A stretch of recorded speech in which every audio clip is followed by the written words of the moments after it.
can I tune my Impreza or Crosstrek? Okay, there's a couple of things we can talk about this car and why you would even want to use this as a platform for tuning. I think the main reason is because a lot of people can enter, car tuning at a lower base price, because these cars basically have the same suspension as the previous generation's WRX's hatchback. So a lot of the suspension modifications and some of the drivetrain modifications you can do all have to do with, high-end performance sports cars, right? Yeah, you don't get the big motor, but for the most part, if you're just driving for fun, you just need four wheels, right? Four wheels, some brakes, suspension, and an engine.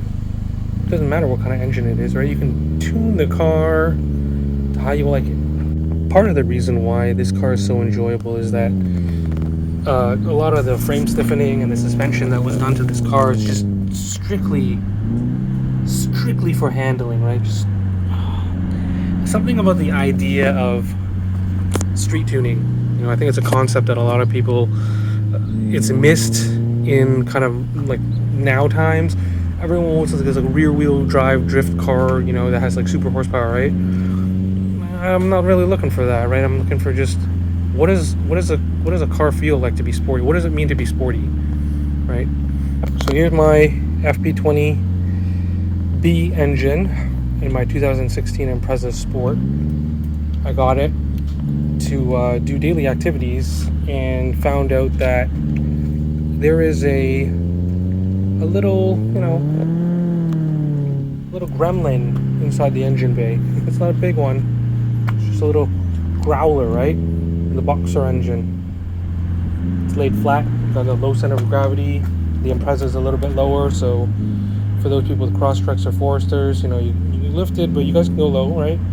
Take out some of those subframe spacers and things like that, and get right down to where Imprezas and Legacies are, right? And WRXs, right? So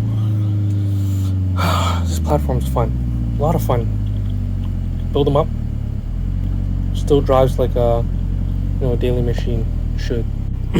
Okay, let's talk about tuning the FB20 and FB25 engines. These are a naturally aspirated platform, meaning that they inhale the atmospheric pressure, just ramming right into the intake, right? There's no forced induction like a turbocharger or supercharger. So typically, non-turbocharged cars the aftermarket support for them is a lot less. A lot of people, when they enter, they're like, can I tune my Impreza or Crosstrek? And, with a Cobb access port? Unfortunately, no. Because a lot of that tuning software has to deal with, the turbo and timing and things like that for turbo cars, right? But for a naturally aspirated machine, there's a couple of ways to tune these things. You have to get a piece of hardware called a Tactrix port. I'm going to put a picture of what one looks like. And that's going to allow you to connect to the car's ECU. And typically you would install it right under here where my, this other thing is, right? It's one of these ports. The Tactrix port will plug in up there. And it'll allow you to, with the proper software, do logging, engine logging, and also flash the ECU. There's a couple of different pieces of software that you can use. It depends on your tuner or how savvy you are with, changing timing tables and, fueling tables and things like that. So one of the softwares that's going around with a lot of the NA tuners is Subaru Edit. I think it's called EpiFam software. And EpiFan. That software is based out of Russia, I believe. You pay for the software. You can get different levels for that thing. So if you want to do tuning on your own, you can get it. Or if you have a tuner, there's like a base one that you can purchase and have your tuner just send you the tune file, right? And your tuner will have the kind of the pro level one. Then there's, you just got to find someone that is willing to tune your car the way that you want to.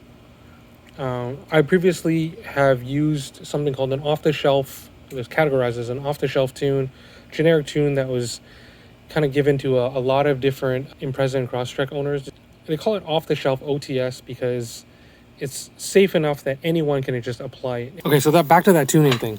There's other software you can get that works with the Tactrix port. It's called ECU Flash, and that's just a piece of software to flash a piece of an eTune onto your ECU or read from it.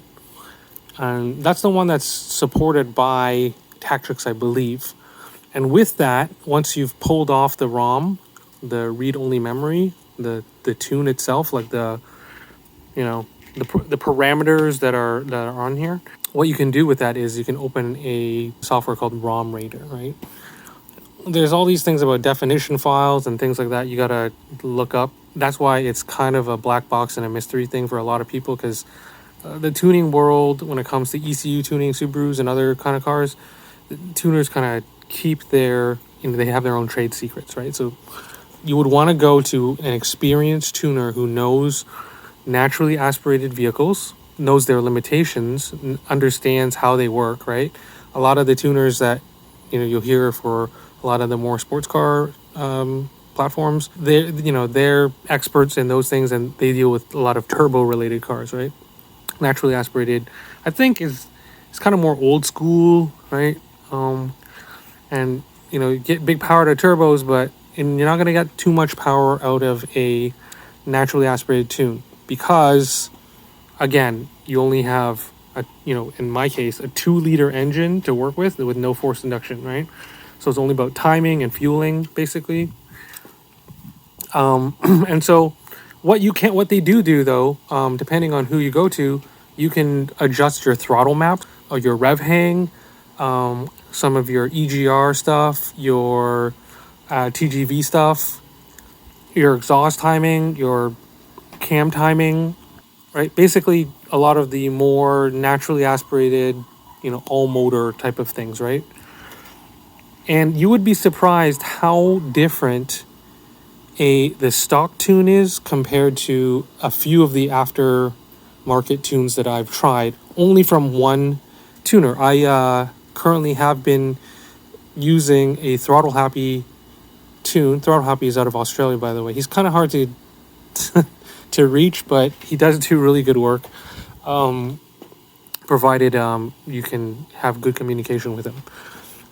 So anyway, I was able to get a second e-tune from Throttle Happy, and he applied something that was a little bit more aggressive than the Rev 6A tune that I think a lot of people in the FB community received at least 5 years ago, right? That was like the last tune, that revision that like a lot of people got. And that was the safe tune that I was talking about, the one that's like good enough, safe enough for any person, right? To have a little bit more throttle response and a little bit peppier, without being too over the top, right? I reached out to Throttle Happy like directly. It was hard to find him, but there's this one time that I caught him on Facebook, and he immediately just responded. He's like, "What do you need?" And I asked him, I just want a little bit more, top end power. And he's like, "How about throttle response?" And I was like, and he came back to me the next day. He sent me a file. It was called the Rev 7 tune, 91, 93 octane CVT tune, right? I believe, based on the previous tune that I had, it may have a TGV delete and an EGR modification of some sort, because I don't know what he did, but as soon as you tip in, which is just pressing on the pedal, it immediately, fills my oversized primary on the header down there, and I get a lot of, go, right? Coupled with all my drivetrain modifications, my suspension modifications, the car just wants to just go forward as soon as you tap the throttle, right? It's nice. It makes the car just feel like very, very sporty, right? And I was just, joking around that I feel like I now, after that tune was installed and I got my new wheels and everything, I feel like my car is a low-powered sports car. There was the Impreza Sport. I bought it as the Impreza Sport. That moniker or that label, that trim, doesn't really mean too much other than, some rims, right? and roof rack rails. I think that's the only difference that this Sport made. But I've made my own Sport. You know, I've all over the years I've upgraded the car, and I feel like now it's like truly a low-powered all-wheel drive sports car. Yes, it's not turbo. Doesn't need to be, right? Kind of fits more of the bill of the BRZ and the 86. It's like a well-balanced, kind of tight-handling car. Yes, it's not just rear-wheel drive. This is an all-wheel drive car, right? So it has some advantages over front-wheel drive car or rear-wheel drive car. It has an all-wheel drive advantage. So this is my little, plaything. This is my daily too. This is my incarnation of a economy sports car.